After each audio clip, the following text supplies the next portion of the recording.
This is my company vehicle. I've had it for a number of years.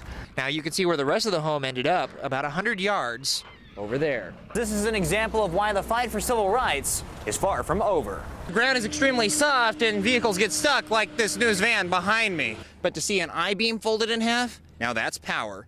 In Hamilton, Alabama, I'm Phillip Ohnemus, CBS 42 News. Birmingham Mayor Larry Langford promised to clean up Birmingham. And so far, most of his projects have been successful. But for all the good that has been done in the city over the last year, there is one community that remains forgotten. In fact, this graffiti behind me is the same graffiti I showed you in Wylam 1 year ago. Neighbors here were energized last year after the mayor took a hard line when gang graffiti began appearing in the Druid Hills community.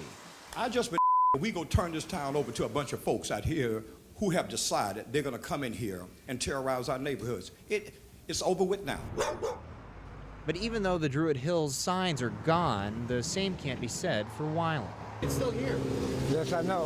Looks like it's getting worse than what it was last year. Some business owners have all but given up trying to remove the blemishes. And others, like Elton Joslin, believe the graffiti is killing the community. It does impact our business because I feel like people just drive by and they see the mess and they think this is not a good area and they just keep on going. Some neighbors wonder why the success of Weed and Seed in East Birmingham doesn't expand west. But the program is limited, and there are not enough dollars to expand the project into Wylam. It is time to clean up Wylam. It is time to put Wylam on the level of Southside. We want a beautiful city out here, and it's got to start with getting these signs off these buildings. Reporting in Wylam, Phillip Ohnemus, CBS 42 News. What's your name? You can tell me you get the hell out of my way. Operation Stop the Cycle is all about cracking down on repeat offenders who are tied to drugs through use or distribution. Tell you what, Wendy, smart ass, we got a warrant for your arrest. During today's roundup, 14 warrants will be executed. But this isn't TV, and that means the people officers are after aren't always where they're supposed to be. I appreciate you telling me where he lives. But you call him when we pull out from here, you're gonna be in a lot of trouble. 25-year-old police chief Nick Smith is leading the charge. But not every arrest is easy, especially when children are involved. What about my kids, man? My wife needs to stay here with the kids. She got one too. If she didn't have one, I'd let her stay here with the kids. But I mean, you're gonna have to. We need somebody because I don't want to have to call DHR, and that's what happened. What's your 1023?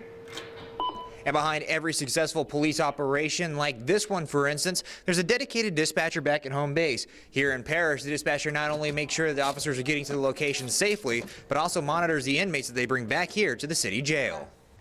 But they don't stay here long, as they are sent on to county lockup for processing. Police. And then it's back to the streets for the U.S. Marshals and Parrish PD. In Parrish, Phillip Ohnemus, CBS 42 News. Take a look at what neighbors are dealing with on Hidden Valley Road just east of the Tuscaloosa city line. A mobile home is sitting just above the water line. It happened so quick this morning, we were afraid they didn't get out, so we're just checking on them. The road flooded out in 3 different places over a 2-mile stretch, but that didn't stop Adam Tant from checking on his construction projects.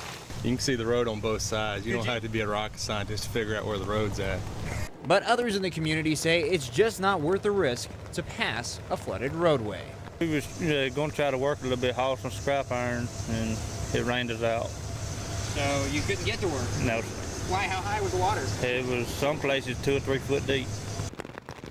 During the morning hours, the rains in the Tuscaloosa area have been relentless. It's almost as if somebody's turned on a faucet and then snapped off the handle. In fact, you got a cow right here just about in the roadway. He basically swam out of his pasture. The flood of rainwater turned the pasture into a cow patty cocktail. While Bessie here was fine, some of the calves needed a little help. I had to go across and get those young ones out. They'll dive in there. And I trusted a rotten limb to stand on like an idiot. He was chest deep. And so what happened? Well, I went on across, but my feet were doing this. And fortunately, the calves came out okay. In Tuscaloosa County, I'm Phillip Ohnemus, CBS 42 News.